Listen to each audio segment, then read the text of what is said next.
this is only audio, not video. I didn't shave or Why? anything. You look fine, Doug. Well, thank you for coming on Black Light Mass Incarceration Show. I appreciate you coming on here to tell one hell of a story that you have. The world needs to hear it and understand how wrongful conviction happens to any and everybody all the time across America. So, without further ado, I would like to introduce Doug, who has an amazing story and amazing fight behind his story. So, Doug, tell the audience about what you've been through. Well, first of all, hello, Sierra, and thank you for having me on your podcast. Gosh, sometimes I get tired of telling this story. Mhm. Back in 1986, I think my wife and I and our two young children, who were 5 and 7 at the time, were living the American dream. And then one night, it turned from the American dream into the American nightmare. Our Right. house was broken into. Uh, I was beaten unconscious. I was hogtied with my hands and feet behind my back. It wasn't until several hours later that my son finally came downstairs, called 911. When the police arrived, they took me to the hospital emergency room to treat uh, me, check me because I'd been beaten fairly bad. Mm. And I was later notified a couple of hours later that my wife had been killed. Wow, Doug. And I don't know how to even go about saying the feelings that went through my mind at that point in time. I was reassured. I knew my son was okay because he came downstairs.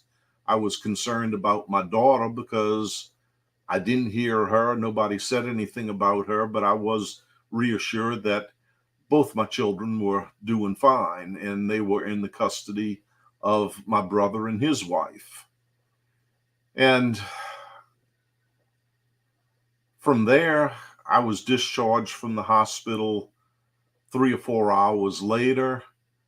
Uh, the detectives from the city I lived in asked me if I'd go back to the detective bureau and give them a statement.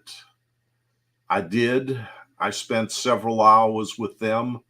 I gave them a verbal and a written statement.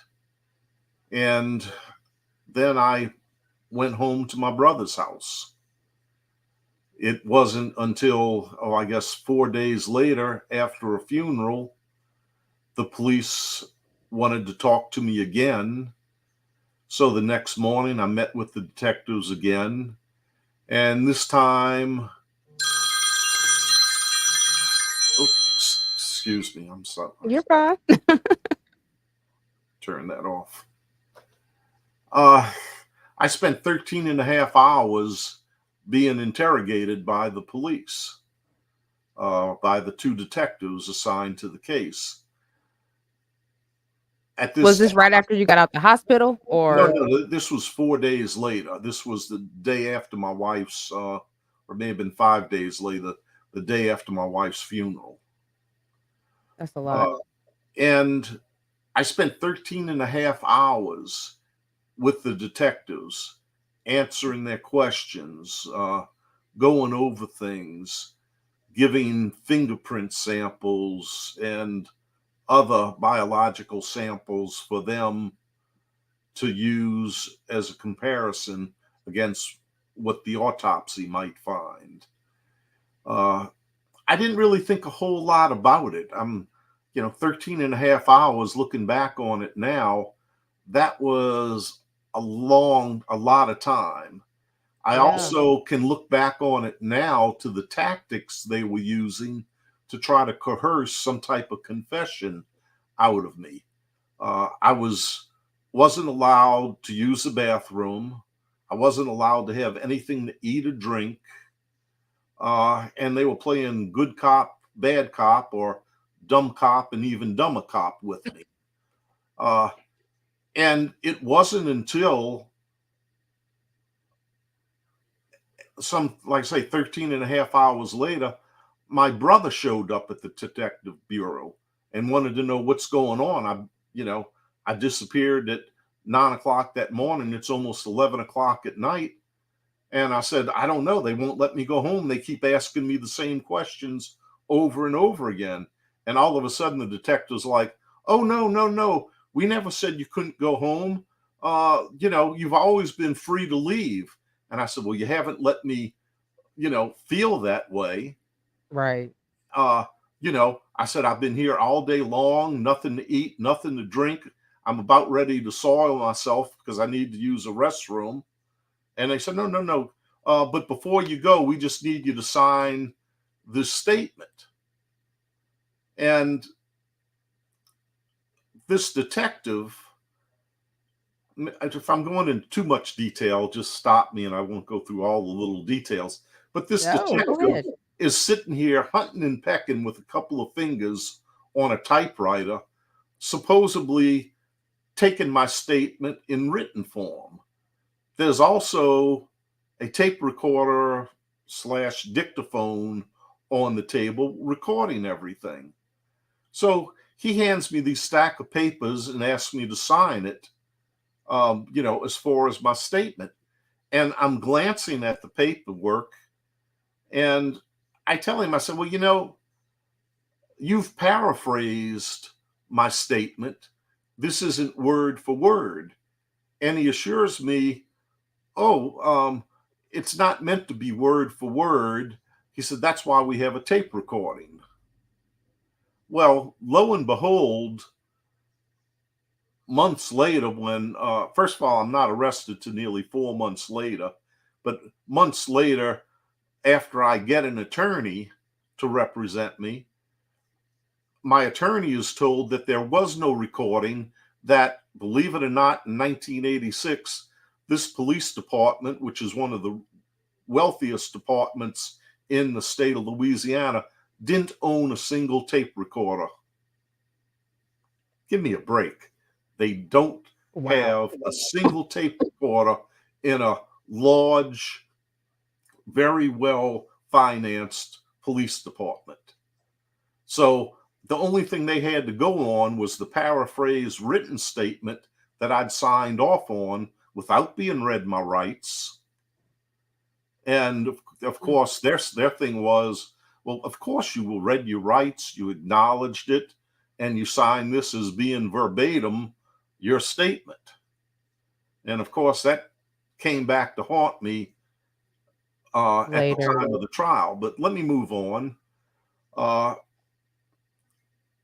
I realized after that day at the detective bureau that something was going on, something didn't seem right. And I was advised that I need to talk to an attorney.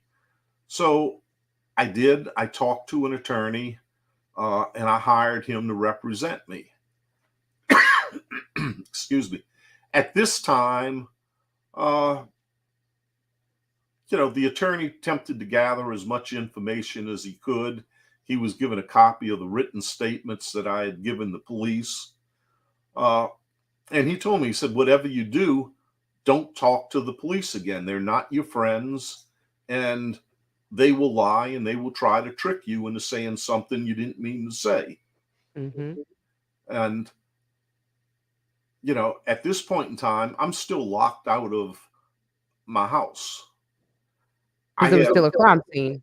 it's, well, it's still a crime scene according to them, uh, but they finished their investigation.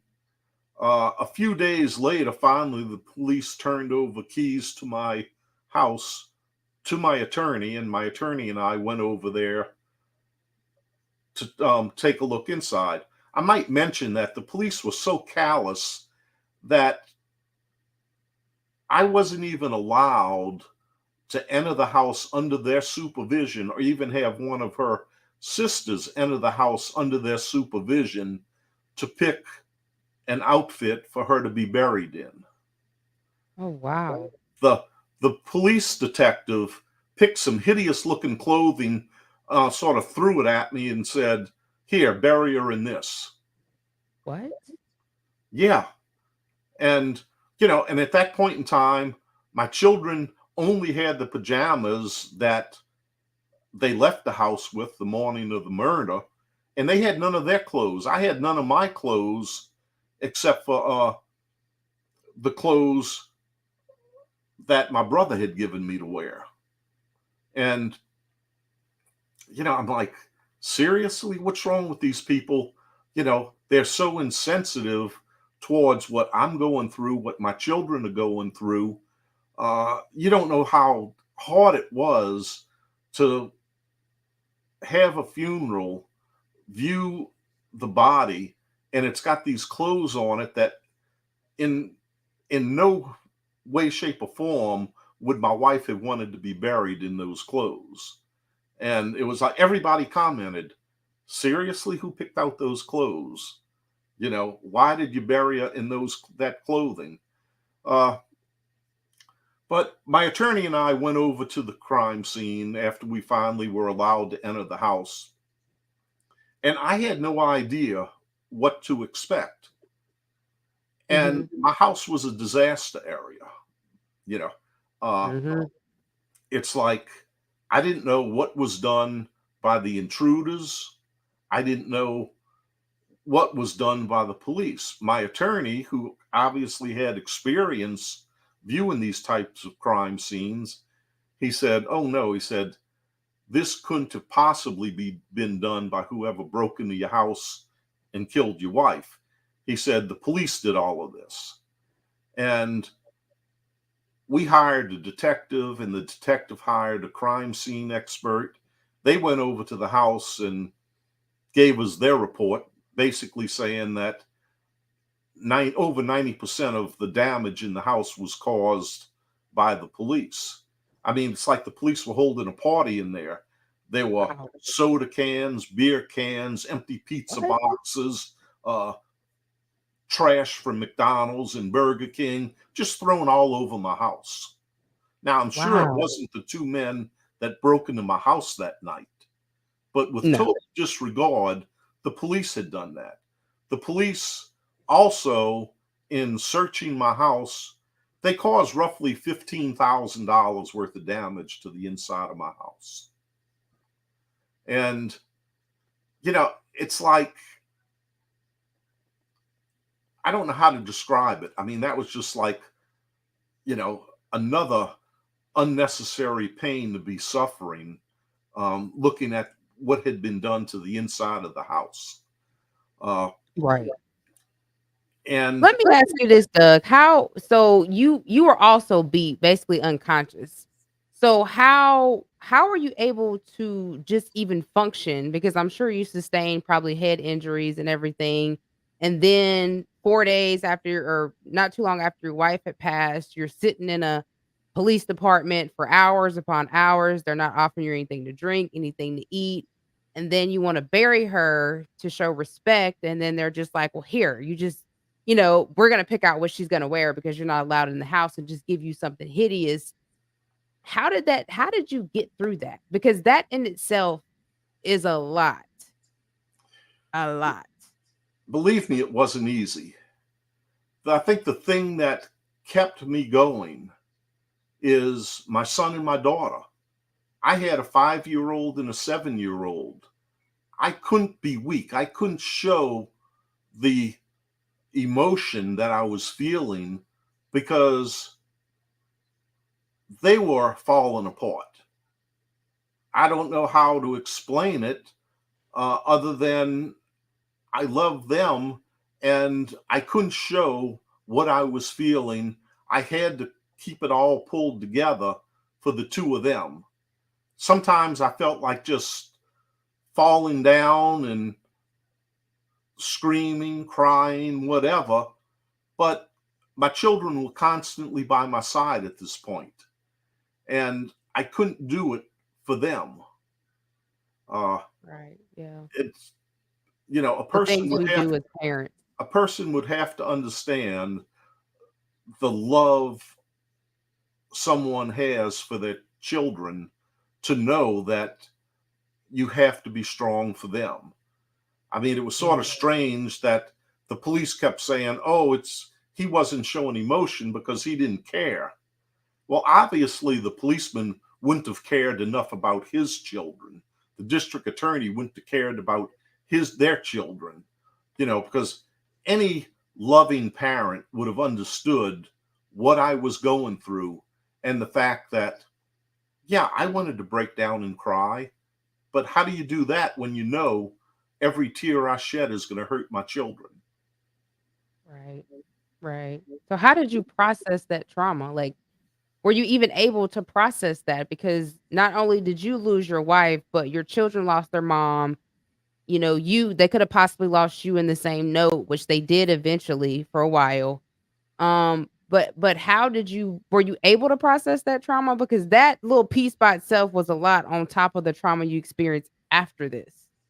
To be honest with you, I wasn't able to process it initially.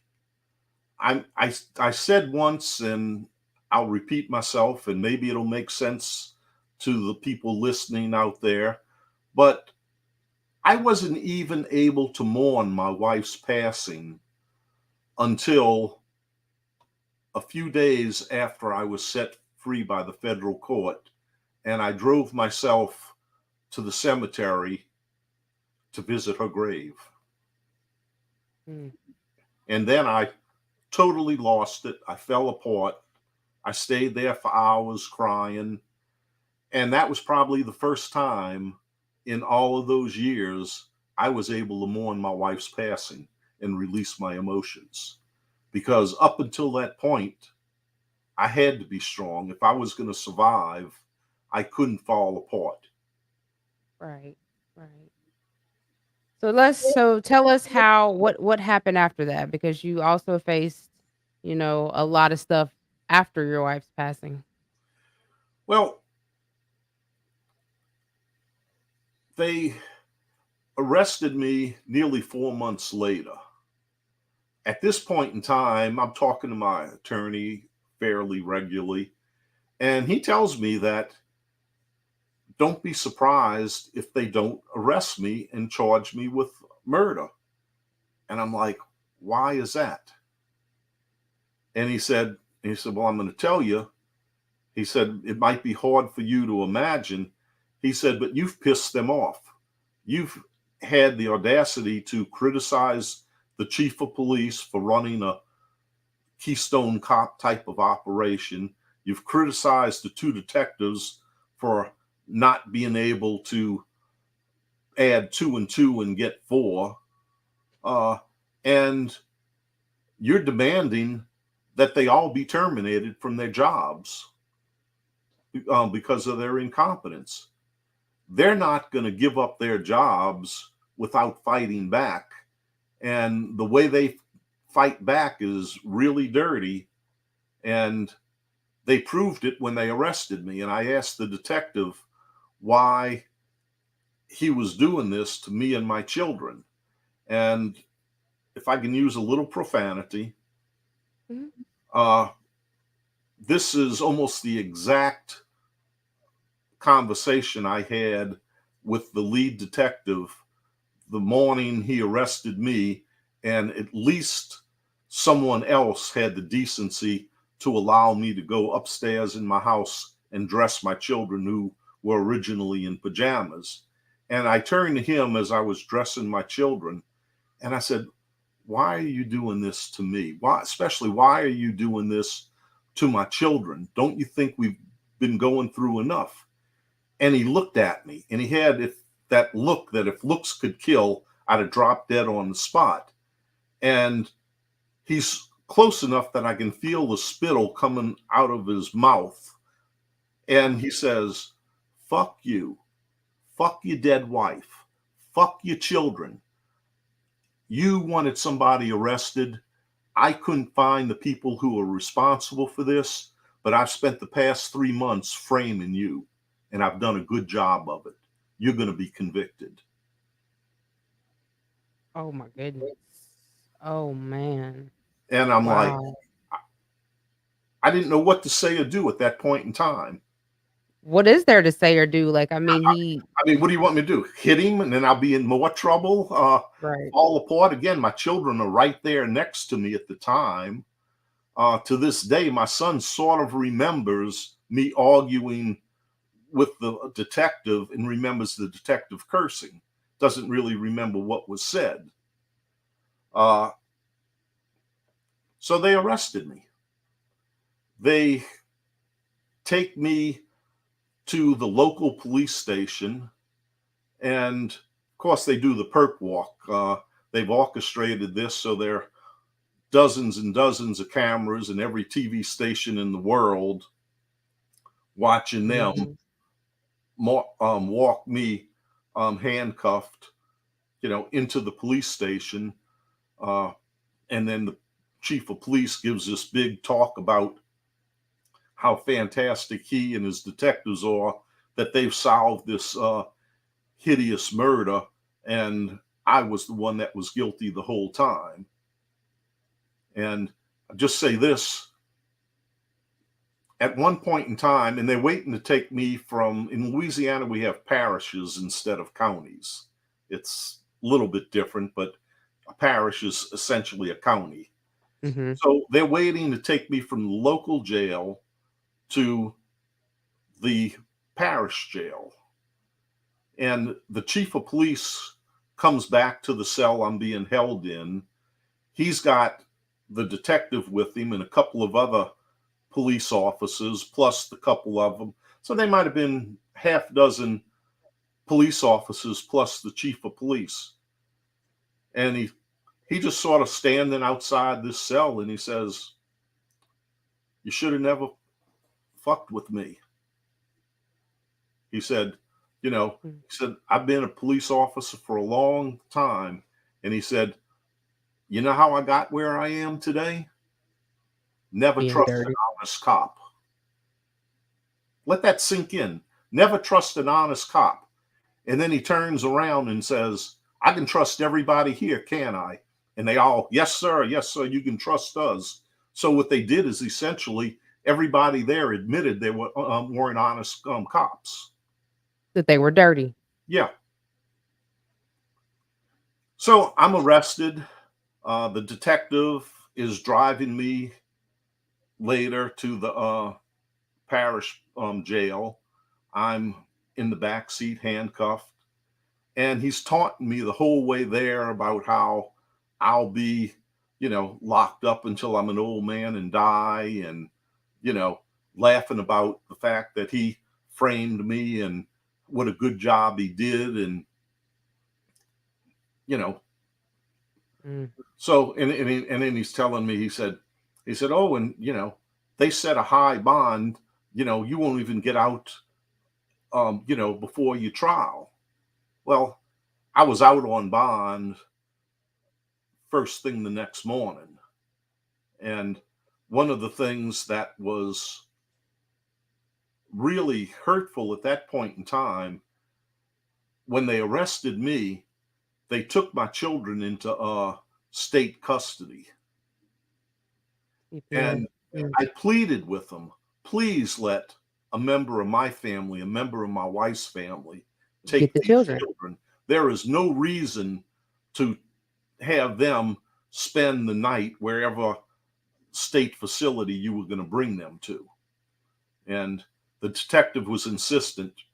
He said, "No." He said, "I know one way to hurt you, and that's to hurt your children."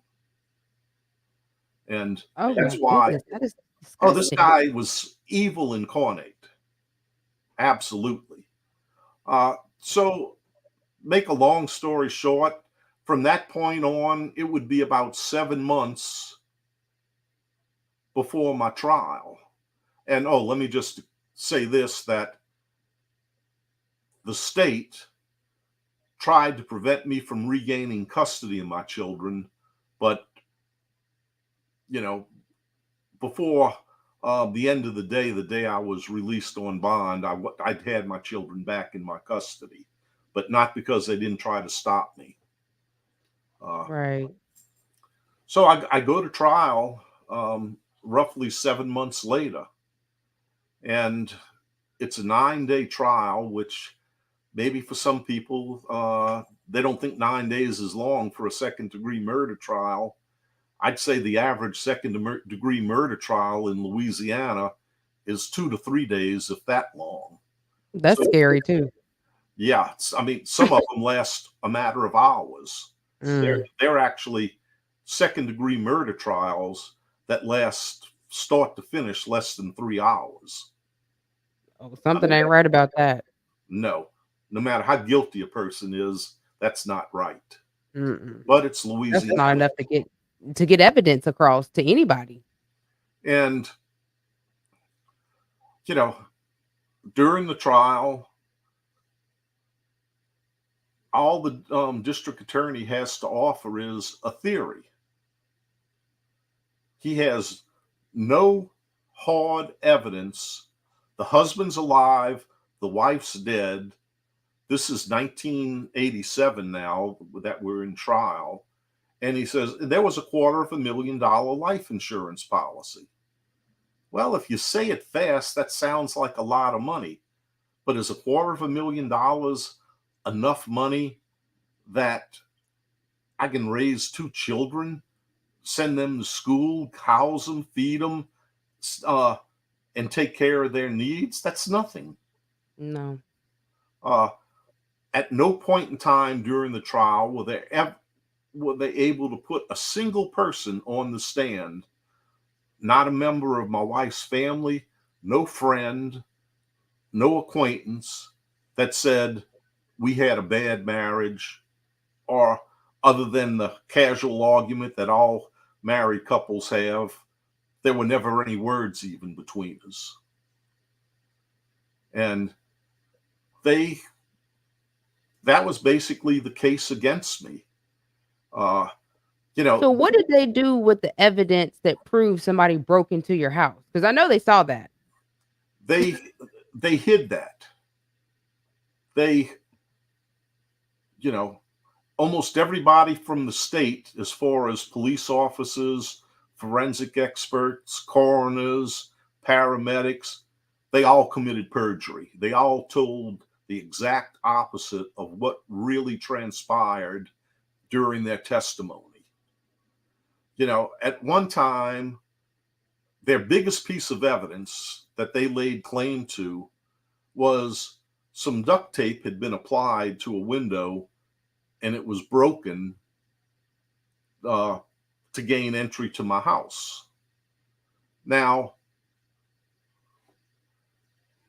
somewhere they found a piece of cellophane that maybe it was, maybe it wasn't, from the cellophane wrapping of the duct tape, had a partial fingerprint from me on it. There's no chain of custody. They don't say where this cellophane came from. Just one little small piece of cellophane with my fingerprint on it, and they jump to the absolute conclusion that it came from the duct tape wrapping, therefore he's guilty. But do we actually know if that was actually your fingerprint? Because if they committed all of that Well, perjury, I doubt seriously if it was really my fingerprint. I me mean, who's to believe the fingerprint expert that we now know absolutely committed perjury during trial? But there was one thing that sort of, I don't understand how the jury processed their thoughts.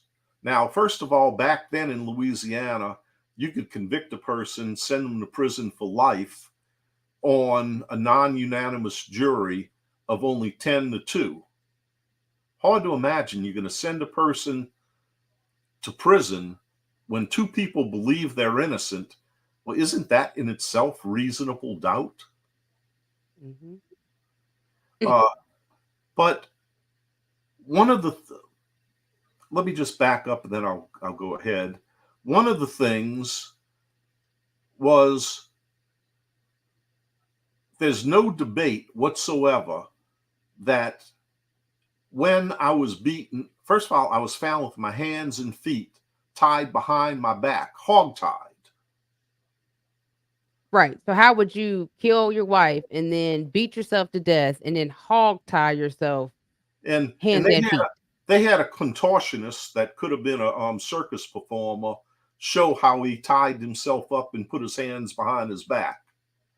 But the one thing they couldn't ever explain, and I thought my attorney did a great job of this, I had a bruise the shape of a shoe in the middle of my back where somebody stomped me so hard Mm. that it left a very clear impression of the shoe.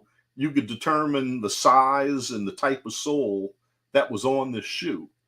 It was a larger shoe than I wear. There were no shoes of that type found in my home. Uh, so where did this, how did, first of all, if I did it myself, how did I stomp myself in the middle of the back? Back, right. And even the state's experts were like, I don't know, have no explanation for it. You know, obviously, when he did everything else, he somehow did this, That don't somehow even make did sense. that. Uh, the jury goes out for deliberations after final arguments. And from what I was told, based on an investigator that talked to some of the jury members afterwards, the jury was out for a considerable amount of time and it was getting very late at night. And they'd taken a number of votes during the day, and they didn't have anywhere near enough votes, even at only needing 10, to convict me. When the bailiff goes into the jury room and says, the judge says, if you can't come up with a vote in the next 15 minutes, y'all are going to be back here again tomorrow. Well, all of a sudden, everybody who had been adamant about me not being guilty, all except for one, changed their vote in an instant so they could go home. I think a lot of people are convicted off of sequestration because, I mean, you gotta think about it, these are regular human beings and they're already sitting in a, in a jury, they're sitting in a trial. And then when you tell them, okay, we're gonna sequester you, which if, audience, if you don't know what sequester means, that means they take your phone, they put you in a room, you can't watch TV, you can't call anybody. And so most people will just give a guilty verdict or also go off of the judge's instructions, jury instructions. That's when a lot of people just say, "Okay, well, guilty because I don't wanna be sequestered. I don't wanna go to a hotel room and can't talk to anybody or watch TV." Yeah, most of the jurors in my case were young adults. Some as young as 18 and 19. All you have to do is be 18 voting age to get on a jury. Mhm. Uh, a couple of people were maybe in their 30s, one in their 40s, and there was one older man that might have been in his late 50s or so. Now, the older man during the voir dire, he was asked, did he know the defendant? And he was semi honest in that he said, I'm pretty sure that many years back, like 12 years earlier, he'd worked for the same company that I work for. Now, my attorney, turns to me and says, do you remember working with him? And I'm like, I have no idea. We had 3,000 people working for that company, and he was one of 3,000. How would I remember him from 12 years ago? So anyway, he gets picked to be on the jury. He also gets elected jury foreman. And again, from what I'm told, he was the one that just argued till he was blue in the face. We're going to bring back a guilty verdict. I'll keep us here forever, but I'm not voting not guilty. And he browbeat all of these little young kids, who see their father or grandfather, arguing with them, you have to go my way or else. Well, again, I learn after the fact, I'm already convicted and I'm convicted of second-degree murder, sitting in a jail cell, when I find out that, yes, indeed, we did work together 12 years ago. And as a matter of fact, I personally fired this person for misconduct. So he was basically getting back at you. So he had been bearing a grudge against me for all of those years, and being foreman of my jury was his opportunity to get even with me, as he saw it. Raised that on direct appeal, but it was like everything I raised on direct appeal, it's like, it's meaningless. We had this overwhelming circumstantial evidence and a theory that was just, oh, the theory was so good. But it's like, where's the evidence? Circumstantial evidence and a theory. And they want to send me to prison for life. And believe it or not, a lot of people are convicted off of the state's theory. Theory is just what it is. That's just like if you have an idea about something, that's what they have. They have an idea because they're not there, so they come up with this idea and they push it to the jury, to the media. They push that. And so that's how you basically coerce people into thinking somebody's guilty instead of showing them the true evidence. And that's another thing I don't like is people are convicted off of circumstantial evidence because circumstantial is not beyond a reasonable doubt. And they always say to find somebody guilty, it has to be beyond a reasonable doubt. Well, that contradicts using circumstantial evidence. Exactly. I couldn't agree more. And the other thing you have to take into consideration, let me speak first about the petit jury at a trial, where everybody that goes in there, or I don't want to use everybody, the majority of people are of the mindset they wouldn't have been arrested and be sitting here on trial if they weren't guilty. They're Mhm. so naive, it's like the police and the district attorney wouldn't try to frame an innocent person. Do it all the time. So they're already, this thing of fallacy about a person is innocent until proven guilty. That's a total fallacy. The absolute truth in the United States is you are guilty unless you can prove yourself innocent beyond a reasonable doubt. And it takes a lifetime sometimes to prove that you're innocent. And it's like, first of all, anybody that's ever, discussed philosophy or whatever, how do you prove a negative? It can't be proven. So if I didn't do something, how do I prove I didn't do it? Do it. Mhm. Now, the other thing is we have this grand jury system. Oh, I hate that. And what exactly is a grand jury? It's To a me, it is a secretive way of them lying to a bunch of people for them to indict you because you have no legal representation. Your lawyer's not allowed to be in the grand jury to see what evidence they supposedly have to bring the indictment against you, and that is so unfair. well, exactly. My attorney isn't allowed to be there. He's not allowed to present any evidence. I'm not allowed to be there, give my side of the story. And the district attorney who's present, no one questions what he says. And it's usually the grand jury usually ends with a statement similar to, ladies and gentlemen, want to thank you for being here. We've done our part. We've caught the guilty person. We want to bring them to trial. We want to have justice for the murder victim. What we need is your cooperation and your help. We need you to bring back an indictment so that we can punish the person that murdered this woman. So they're conning that individual. There's no checks and balances because the grand jury transcript is secret. Sealed. You're Sealed. not Mhm. you're not entitled to receive a copy of that. And I don't know if this is an accurate quote or not, but I'm told that Adolf Hitler once said he loves the way the Americans use a grand jury and that he patterned his SS and the way they interrogate people after America's grand juries. I can believe it. I think Idaho is the only one that releases grand jury information. Any other state, you don't know who the grand jurors are. You don't see the transcript of what was said. It is secretive,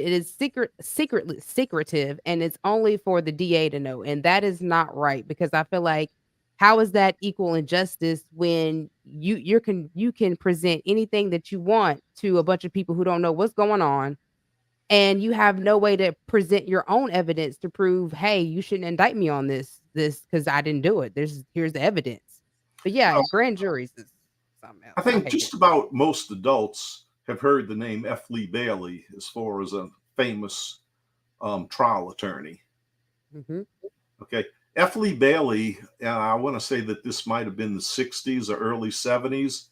He tried the case in New Orleans. And during his opening comments, or maybe it was his closing comments, he said, "Don't let the fact that this person was indicted by a grand jury fool you." He said, "This is Louisiana. I promise you, using the same veracity that the district attorney used, I could indict a roast beef po' boy of the murder of an oyster po' boy." And he said, "Give me 12 people and give me 2 or 3 days to argue, and I promise you, I'll bring back that indictment." He Mhm. said, "That's about how substantial and truthful an indictment is in Louisiana and probably throughout the majority of the states." I mean, just think about, why are they hiding what transpired during a grand jury? They're Mhm. hiding it because God knows how much exculpatory evidence may have come out. And you had Brady violations out the wazoo. Now, let's move on. I'm in prison for the better part of 7 years. I'm working in the law library as an inmate counsel, inmate lawyer, whatever you want to call them. And it just so happens that in Louisiana's infinite wisdom and their legislature, they're passing a new law that makes it impossible for a convicted felon to make a request for public records. Even if you pay for the copying and everything, we're not allowed to get public records. And I'm like, Wow. so at this point in time, I'm going to be honest with you. 7 years I spent incarcerated. And I knew the police were corrupt, but I honestly believed that I had a fair trial. I honestly believed everybody at the trial told the truth. I thought I was just one of these casualties of the criminal justice system where something went wrong. Right. Well, before the deadline for filing a public records request expired, I filed a public records request. I got a stack of papers, oh, maybe 18 inches tall, from the district attorney's office. And I'm not going to go into a story that could keep us here all day and night, but I locked them away in a file cabinet in the law library.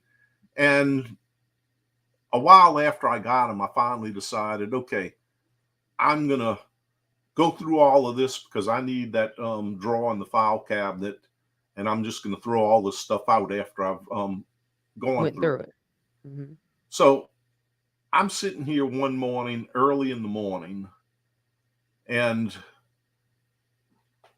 I'm going through everything. There's one other person, a friend of mine, in the law library. We're talking early in the morning. We had the ability, because of our job assignment, that we could go into work uh, as soon as they called you out for breakfast at like 5 o'clock in the 5 morning. morning. So Mhm. rather than go back to the dormitory, go sit in the law library, drink coffee, and I'm sitting here and I'm going through things, and I'm about 3/4 of the way through the stack of papers, and I'm throwing them all in the garbage because it's nothing. And then I come across something that's entitled Supplemental Police Report. So I'm like, oh, this sounds interesting. And I start turning through the pages of it. And I think I didn't get any further than the third page. And all of a sudden, my friend Mike, who worked in the law library with me, he grabs me by the shoulder and he's shaking me. He's like, Doug, you okay? You okay? And I'm like, what? And he says, man, he says, I thought maybe you were having a heart attack or a stroke. He said, you've turned pale, you're cold and clammy, and you're just sitting there expressionless. And I'm like, Mike, it's here. This entire document is the game plan they had to suppress all the favorable evidence and frame me. This detective was so stupid that he had two files. He had the original file that contained the truth, and he had another file that they used to convict me, hiding the truth. And it was all there. I actually got part of my grand jury transcripts, which I absolutely shouldn't have had. And that proved that the fingerprint expert committed perjury at trial, because before the grand jury, he's like, oh yeah, we have fingerprints here and we have fingerprints there. And I don't know who they belong to because I don't have anything to compare them to. But they didn't belong to Mr. DeLosa. They didn't belong to his wife. They didn't belong to the children or any member of his family or friends who had been there in weeks. So he testifies to that before a grand jury, but at trial, he's like, there were no fingerprints found anywhere that didn't belong to the DeLosa family. Wow. You know, that in itself was very powerful. Yeah.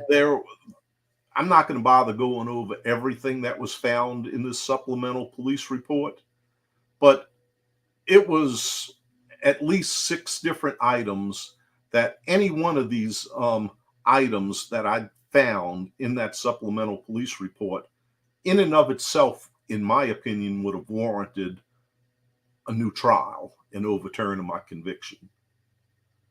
And you had to go all the way to the federal court I for spent it to overturn. the next 6+ years going from one state court to another,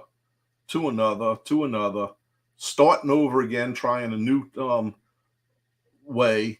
And I think I went through all the 3 state courts. I think I went through all of them at least 4 times. And every time I got a answer from the courts, whether it was the local court, the appellate court, or the state Supreme Court, and they all had this wonderful reply. Due to the overwhelming circumstantial evidence and theory presented at trial, we're going to ignore this factual evidence of innocence, and we deny your claim for a new trial. And every time I got one of those, I'm like, seriously? How corrupt can you be to say that you're going to ignore factual evidence And stick with the state's theory and circumstantial non-evidence. And it shows how many people, especially the lead detective, a number of police officers, the coroner, the crime lab expert, the paramedics, they all committed perjury. It was there in black and white. And none of that counted. None of that was favorable to me. Corruption, corruption, corruption. And finally, I'd gone all the way. And at this point in time, I'd been represented by a paid attorney the entire time. I hurts me to even say how much money, but I'd spent hundreds of thousands of dollars paying attorneys to refuse to do what I asked them to do. So I Mm. finally, when I got to the point where I figured I had one more shot, and that was in federal court. So I said, okay, I'm fairly well educated. I've been working in the law library for over 10 years. I'm just not going to pay somebody $50,000 to To file do nothing. a you know, federal habeas. I said, especially this time, I'm going to file it myself. And excuse me. We got a guest. Yeah, he thinks he's a lap dog. It's 75 pounds. But so I had a year from that last denial in state court to file my federal habeas. So I'm like, okay, I've got everything in front of me. I spent like 6 months researching law as much as possible. I rewrote my brief a number of times. I put it away for a month, came back to it for a fresh look. I had a couple of people that I work with in the law library critique it. And when I was about 2 months away from my 1 year deadline, I'm like, this is it. I'm going to put it in the envelope, send it off, registered mail to prove that I filed it. And I filed it. And I waited and I waited. And I'm like, oh gosh, we had a special thing they called mail call for legal mail. And, Hmm. the sergeant in the dormitory would say, you have legal mail, go get it after breakfast. And, over the course of a year, I got a few pieces of legal mail from one attorney or another. And every time I got called, my heart would go up in my throat. And I'm like, then finally, it's like, I don't think there was a deadline that they had to respond, but it was close to 12 months from the day I originally filed. And I get the call for legal mail after breakfast. So I'm like, okay, I went and ate breakfast. I went and got my legal mail. And sure enough, it's from the federal court. And I'm Nervous. terrified. I'm afraid to open it. So I went back to the law library. I locked it in my file cabinet and I just sat there drinking a cup of coffee. I'm like, I'm afraid to open it because Yeah. You've been denied so many times. I know at this point in time, there had never been a pro se federal habeas granted in Louisiana. Wow. Never. So I mean, what were the chances? And the 0 judge to none. and the magistrate judge who had my case, I don't think he had ever granted one even presented by an attorney in his career on the bench. So I'm just sitting there, and I don't. I'm nervous. I'm perspiring, and so sure enough, my friend Mike, he and I, he's the only other one that gets up that early and goes in there, and he says, "What you doing here this early?" And I said, "I got it." And he said, "You did?" He said, "What's it say?" I said, "I'm afraid to look." And he said, "Man," he said, "don't make me slap you." He said, "Get that envelope out of the file cabinet and let's take a look." And it's not like I needed somebody to give me the courage. Right. And opened up the file cabinet. I took the envelope out and I'm like, he's trying to grab it. I said, "No, come on, I'll do it. I'll do it." So I open it up and I'm holding it. And I don't know, it's 25, 30 pages long. And anybody that's ever looked at one, they know you don't read it. You turn to the last page, and the last page is going to tell you whether it was denied or granted. So I flipped it to the last page. And again, I sat there in shock. And I had tears rolling down my face. And Mike grabbed it out of my hand and he said, "Oh," he said, "I can't believe it either. They granted it, they reversed your conviction." And that was the first time I had cried since my wife's funeral. Even when I was notified my mom and dad had died while I was incarcerated, I didn't shed a tear, you know. Mm, But right. I started to cry almost like a baby. I was just so happy. I was overwhelmed. I couldn't stop crying. And all of those years, close to 14 years, one denial after another. Uh, and it wasn't just that it was approved, it was the language that the magistrate judge used, essentially condemning the state courts for their inaction on the appeals that I had filed with them. And I'll sit here. Let me try to. We've been talking a while and I get long winded, but let me try to move this along. And at this point in time, I had little to no money left, but my children were coming up to visit me in a couple of days. So I figured I'm going to share this good news with them. So they came up, and at this point in time, you got to stop and think, okay, my children were 5 and 7. Now they're 19 and 21, almost 22. So they're Mm, young adults. They're not babies or children baby. anymore.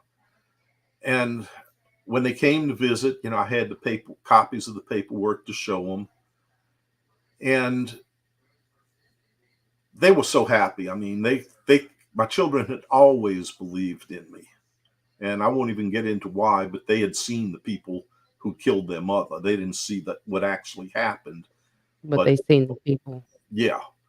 Uh, and as we talked, it's like, what comes next?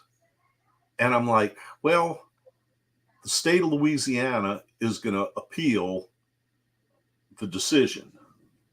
And I said, I don't know what to do because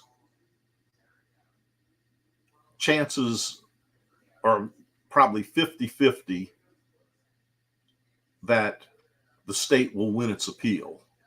I said, if I just have to rely on, you know, me filing a brief and the state filing theirs, it's going to be hard to win. And they said, well, why don't you? And I said, I just don't have the money for an attorney anymore. Right. And, you know, I can see my son bends over and whispers in my daughter's ear. It takes maybe 10, 15 seconds. And they say, don't worry about money. We're going to sell the house. We still had our family home. And they had a few $100,000 equity in it, or a couple of 100,000. And they said, you just hire an attorney and we'll worry about paying him. And I couldn't believe that these children who I loved more than life itself were willing to become homeless, which they did, in order to raise the money to help me fight the state this last few battles. So they sold the house. I doubt if they got 60 cents on the dollar when they sold the house, but they sold it in a hurry to raise money and hired an attorney. And oh God, I'm not going to go through the whole story, but the attorney came up to see me in the penitentiary and he said, well, I read your case. And he said, believe me, there's no way the state's going to win this on appeal. He said, I'm not going to let them win it on appeal. And this guy had a reputation at being maybe the best criminal defense attorney in the Southwest. Uh, you know, he's the kind of person that the ex-governor of Louisiana had represent him, that judges and prominent businessmen hired for ridiculous amounts of money so that he would represent them. Yeah. Uh, and he says, well, just sign the paper here saying that you're hiring me. I've spoken to your children and I'm not worried about being paid. And he said, I'm going to get back to you. I just need to do a few things. So he calls me on the phone maybe a week later. And he said, okay, he said, I've had a chance to go over everything. I've even talked to the judge. And at this point in time, it's late September in 2000. And he tells me, he said, how would you like to be home for Christmas? And I'm like, come on, man. I said, I can't stand any more false hope. Right. And he says, no, he says, I'm being serious. He said, I've already talked. The judge is going to grant you bond. It's just a question of scheduling you on the calendar, bringing you in the court, and he's going to release you from the courthouse. And I'm finding it hard to believe this. And he says there's only one catch to it. And he says you have to have somebody show up at the courthouse. And he says, if necessary, I'll make sure it's me. Has to bring you a change of clothes because you can't leave the courthouse in an orange jumpsuit. So he calls me up about 2 weeks later. And he said, man, he said, you're going to want to kill me. He said, but my promise to you having you home for Christmas, he said, it's not going to happen. And I'm like, I don't know that I was even surprised that he said that. Right. I was surprised that there was even a possibility of it. And he explains, and at this point in time, I hadn't told anybody about me going back to court and being granted bond. And he said, but look, he said, all this is there's no way I could get you on anybody's docket before the holidays. It's just that after Thanksgiving, everything pretty much shuts down. Right. He said, how does coming home on January 8th sound to you? And I said, it's just, and he said, no, he said, I guarantee you January 8th. So at this point in time, I didn't tell my children because I wasn't about ready to Give them get, false hope. yeah. I told my brother. My brother was like, he didn't believe me. So he called the attorney. The attorney assured him. So he's like, well, I'm going to be there and I'll have his change of clothes for him. And sure enough, January 8th, everybody in the penitentiary thinks I haven't told anybody about this. It's like, my friend Mike and a few others knew that my case was overturned and my conviction was thrown out. But nobody knew that I had this court date and I was going home. So, like the day before, I called a few of my closest friends together and I said, look, I'm going home tomorrow. And they all like, oh man, this guy needs some psychiatric help. And I said, no, really, I'm going to court and the judge is going to release me. Nobody believed me. I all thinking, oh, this guy's crazy. Crazy, yeah. And I'm like, no, I'm giving away all of my possessions. I had already mailed anything home that I felt I needed. But since I was going to court in a jumpsuit, I left except for the shoes on my feet, I left everything that I own behind. And I even had the deputy warden who was on duty that morning, tell me, you're just another person that's lost his mind. And, he says, I'll see you when you come back. Bet he felt stupid. Yeah, I'm not going to tell you the whole story because, again, we'd be here all day. But uh, I went to court, and to make a really long story short, when it finally came time to call me, the judge released me on my own recognizance from a life sentence doing mandatory life in prison to being free. That's how strongly he felt I was innocent. That is amazing, Doug. I Your story is very breathtaking. There's a lot of times I had to hold back tears because that's a lot for one man to go through. That's a And lot for children to go through. the only problem is it doesn't really end there. Let me try to make this quick because I know you're going to edit this anyway, but my story doesn't end there. It continues for another 2 years. After the state was denied their first appeal, they filed another appeal to the Fifth Circuit Federal court. Federal Court of Appeals, and that would involve oral arguments before a three-judge panel. Well, that itself, I mean, I spent every night, if I heard a car door, I was staying at my brother's apartment. If I heard a car door slam in the parking lot, I'd wake up in a cold sweat and I'm like, it's the police coming to take me back. It's the police coming Traumatized. to take me back.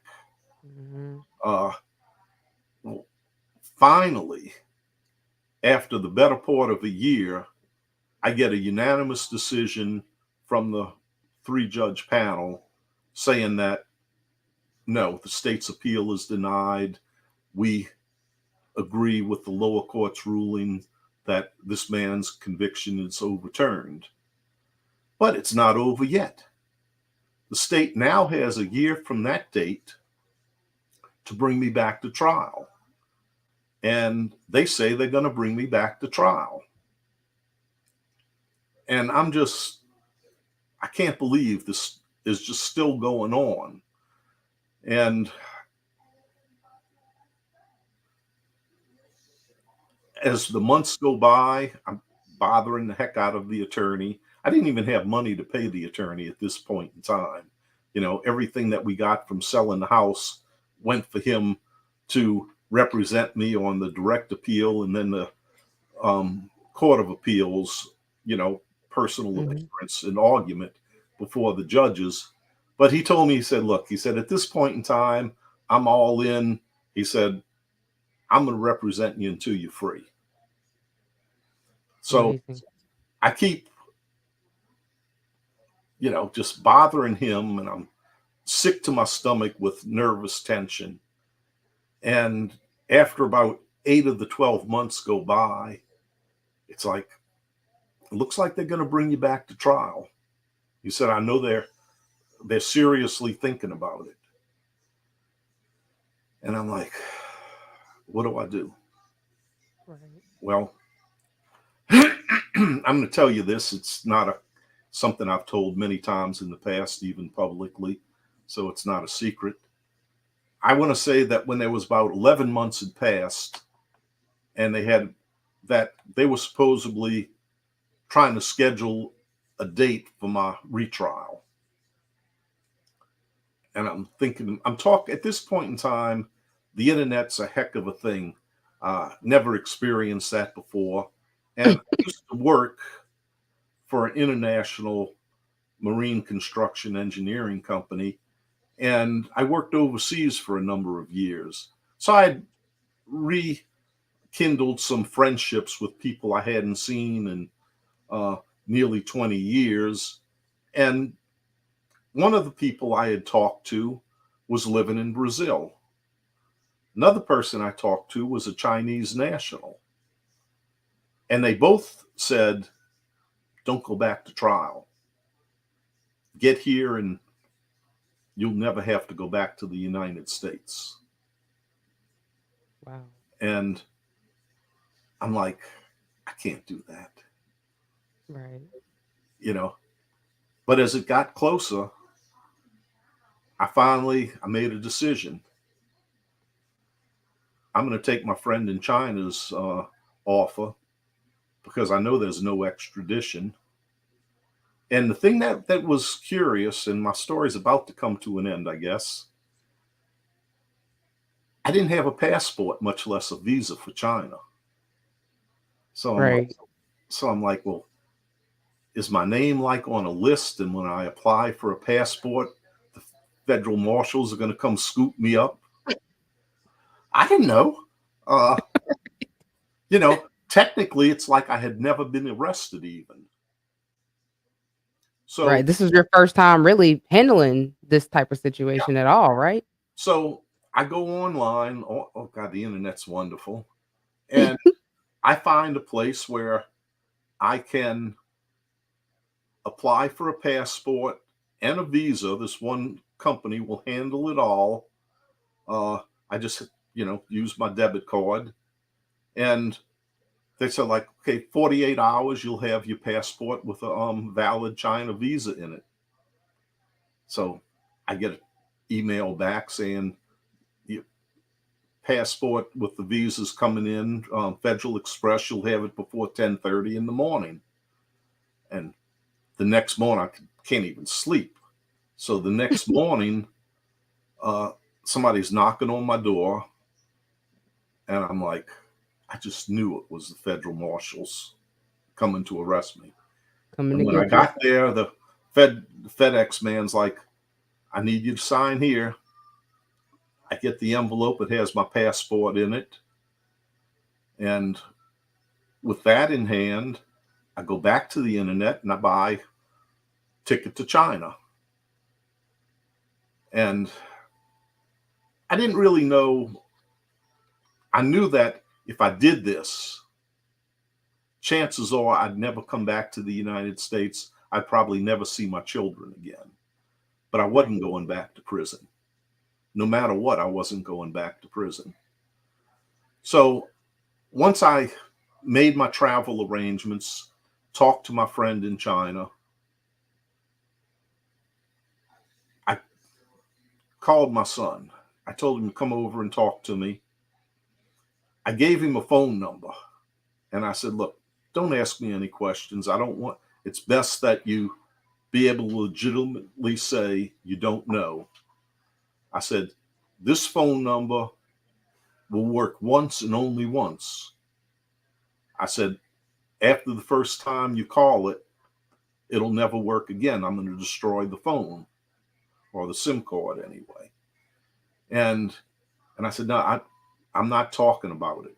So just so I'm in China. And my instructions to my son was when something's published in the paper or you hear from my attorney didn't even know. I said, you can call me on that phone number and tell me.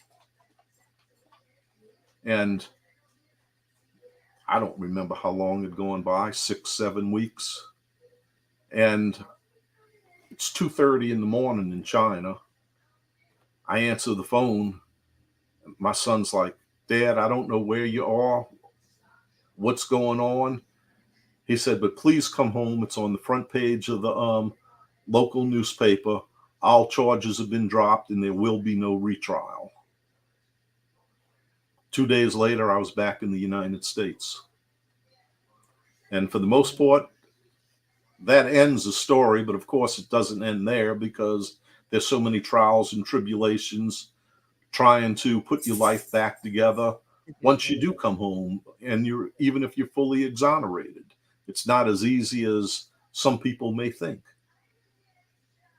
Yeah. Do you wanna talk about that or Uh, I'm willing to talk about anything you want to listen to. I mean, your story's amazing. I mean, yeah, let us know how it It's was. it was difficult. I'd already been home 2 years. I had held every menial, nasty job there was, paying minimum wage to keep a roof over my head and food in my stomach. And I'm thinking to myself, okay, well, maybe now I can get a real job. No, no such thing. They don't care how well educated you are. They don't care how fantastic your experience is. It's dogs. Let me shut this door.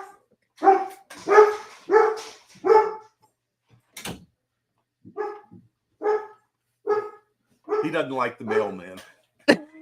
Most dogs don't. But I don't know how many countless hundreds of resumes or applications I filled out. Never got a response. Or I want to take that back. I did get a couple of responses. But imagine going to an interview and, yeah, he's a crazy dog. And the person interviewing you says, I noticed there's a 14-year gap in your employment history. Says, and this Why? is, let's take for granted the person doesn't know anything about me. Right. And, you tell them, well, look at it this way. I was in prison for 14 years for murdering my wife, but don't worry about it. I was actually innocent. How many people do you think are still interested in you as an employee at that point in time? Not many, if any. No, none. I actually had one interview that was set up by a close friend of mine, and it would have been a nice job. I went on the interview, and it was a very positive interview, and I honestly thought I was going to get hired. And this person owned the business, so it was his decision to make. He called me up and asked me to come back in, and I'm like, oh, this sounds really good, And I went in, and I had actually met this guy a bunch of years ago. I knew him through my friend. And he said, Doug, I feel really bad, but I can't offer you the job. And he said, just want you to hopefully understand that the reason I can't offer you this job is, he said, I'd love to hire you. You would be perfect for the position. And I have no doubt in my mind that you would contribute immensely to the company. He said, but I have to think about other employees that have been here some over 10 years. And I've got a lot of women that work in the office and would be working with you. And I just set out, and he said, imagine them knowing that you were in one of the bloodiest penitentiaries in the country for murder of another woman, your wife. And he said, it wouldn't be fair to these people to put them under the stress of working with you and actually being afraid to work with you.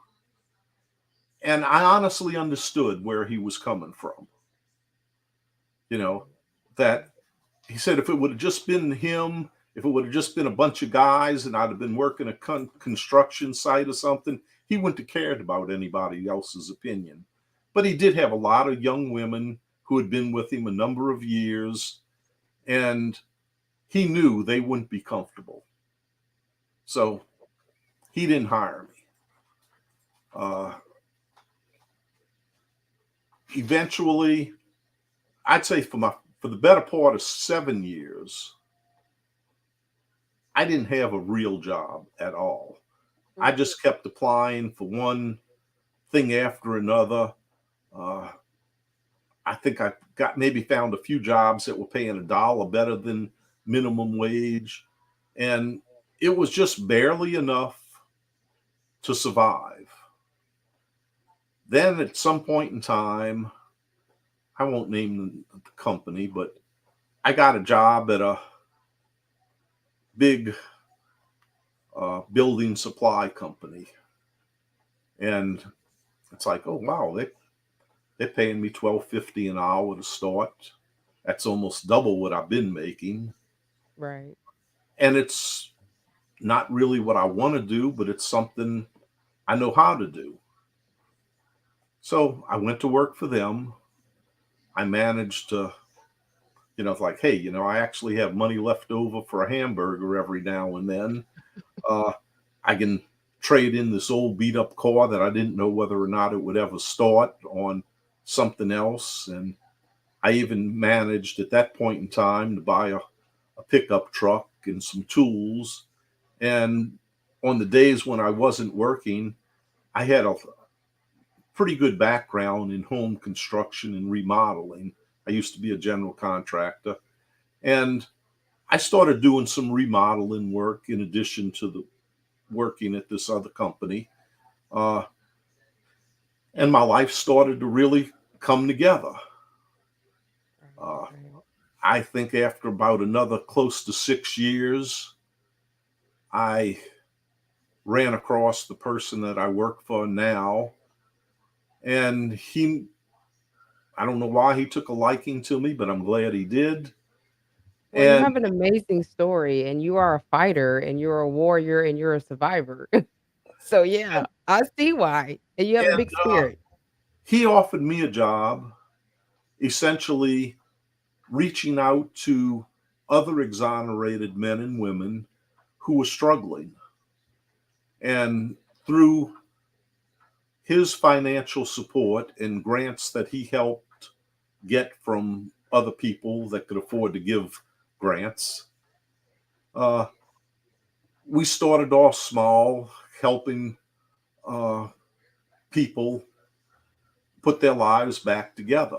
And I've been doing that for the better part of 10 years now. Uh, and it's very meaningful, it's very fulfilling to find somebody who's at a point in their life where after 10, 20, 30, even 40 years of wrongful incarceration, all of a sudden they're exonerated. They're not guilty of anything, but they don't know which way to turn. They're the state exonerates you, but what do you go? Where do you go from there? If you're actually a convicted felon and they release you on parole or on a pardon, there's a government official there to help you find work, to help you find housing. Uh, but if you're exonerated, there's nothing. They just sort of, hey, you're free, go. Right, right, So there's no that's direction. that's sort of how my work is now. Is I work with these people and do my best to help them put their Get back lives in. together to where they can be self-sustaining, uh, and they don't have to worry about having a roof over their head or food in their stomach. Right, right. And that's amazing. That's even more amazing that you got out and you still served other people, and was able to help serve other people even though you experienced so much trauma from day 1, and it lasted over 20, 30, 40 years, and that you're still here, standing. Because I mean, honestly, I don't a lot of people probably couldn't have been through what you've been through and still be here. Like, a lot of people probably would have committed suicide while in prison and not fight for their freedom, especially after getting denial after denial after denial. You know, Danielle had told me about your story or told me that you had a very amazing story, and she was right. I've heard a lot of exonerations and a lot of wrongful conviction stories, but not to the extent of yours. And to see how resilient you are, and how you're still fighting for others is amazing. Like I said, I had to fight back tears through a lot of your story because I just don't understand how one man can take all of that and still get up and fighting every day, even with children. Like, sometimes that's not enough for people to keep fighting. But Doug, you're an amazing being, I'm telling you. Well, thank you, Sierra. And like I said, to be honest with you, I owe my ability to be resilient initially to my children because I'll be honest with you, when I opened up that envelope that morning from the federal court, I had all intention of, if I was denied, of committing suicide. I actually Mhm. had a stash of enough heroin and a needle to make sure that I just went to sleep smiling and never woke up again. and never used drugs, but I'm sure I could have figured out how to OD. And You just yeah. my theory there, it might seem like a coward's way out, and in a way it is. But I thought to myself, I watch my children grow up coming to visit me twice a month. They were now at the point where they had lives outside of visiting me. And I didn't think it was fair to them to have to turn down invitations to do things with their friends or put their lives on hold for somebody who would probably never come home from prison. So I don't know, maybe I'm totally wrong, and I'm sure I am, but I thought in the long run, maybe not initially, but in the long run, it would have been in the best interest of my children for me to just to not be there anymore. And Well, there was other plans in store for you, Doug. and and thankfully, and I also want to say that when I first came home, again, it was my children that gave me the strength. I couldn't find a decent job. I didn't have this, I didn't have that, but I had two children that showed me more love than I probably deserved. And they gave me strength that I didn't know that I had. Yeah. And I want to say that also 14 years ago, I met an amazing woman who's now my wife. Matter of fact, on the 28th, we'll be married 13 years. Oh, And congratulations. she has helped me through a lot of dark moments and gives me another strength that I didn't know that I had because I have somebody else to live for now. Right, right. Well, Doug, thank you. That was such an amazing, amazing story, and thank you for sharing that with our audience. I think that your story was something that everybody needed to hear to understand that the whole system can be corrupt, and that once you get caught up in that corrupt system, it is very, very hard to prove your innocence and get free, but you were able to do it with just determination, the strength from your children, and knowing that, they had already lost one parent, they couldn't lose another one. So thank you so much for your And story. I just like to say one thing in closing, and you could edit it in if you think it's worth hearing. Is before any of this happened to me, I was extremely conservative. Somebody used to tell me that I made George Bush look like a flaming liberal. But over the years, I've changed. And when all of this happened to me, first of all, I'm a white man, in case your audience can't figure that out from my voice. But I was not only white, but I was semi affluent. I had enough money to waste $387,000 on legal fees that I never got back a penny.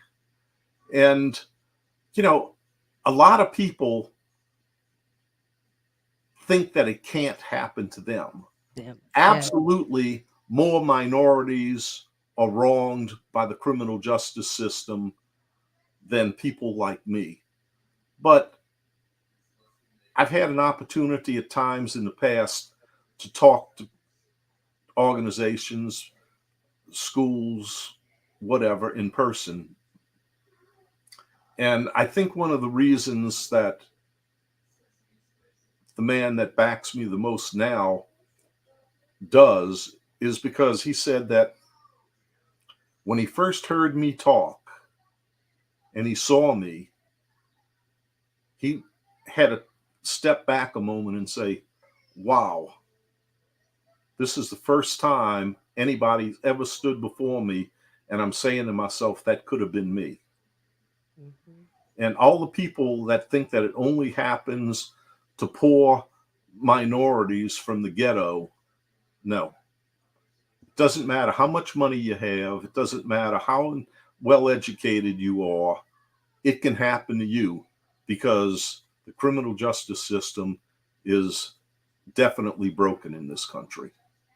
It is. It's beyond broken. I don't even think broken is a word for it right now. And I'm seeing, I've been in a room where lawyers and judges of the same kind have now been involved in the criminal justice system. So no, it doesn't matter if you're black, white, poor, rich. If they want you, they're gonna get you. And that's just what it is.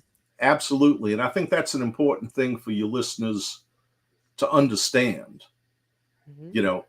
You know, absolutely minorities are wronged many, many times more than others. But to say that it never happens to somebody with money, to say it never happens to a white man, no, it does. It And does. it should scare those people out there who think it could never happen to them. Because in 1987, I never thought it could happen to me. Right.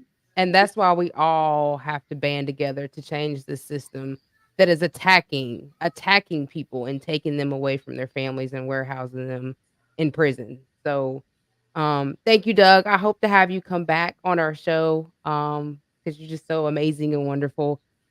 Just to kind of speak to more in depth of your work now and what you do. We would love to hear that and, how about some of the clients that you have helped and how you help them, if you don't mind. No, I'd love to. It's, you know, I never get tired of talking. Like I say, if you don't make me go away, we'll be here in 10 hours from now. Of course, I think my dog might have something to say with that. I think he wants to eat now. Yeah, I think he wants to eat. So I'll let you go, but thank you so, so much. Like I said, hopefully we'll have you back. Your story is amazing and stay strong. Thank you.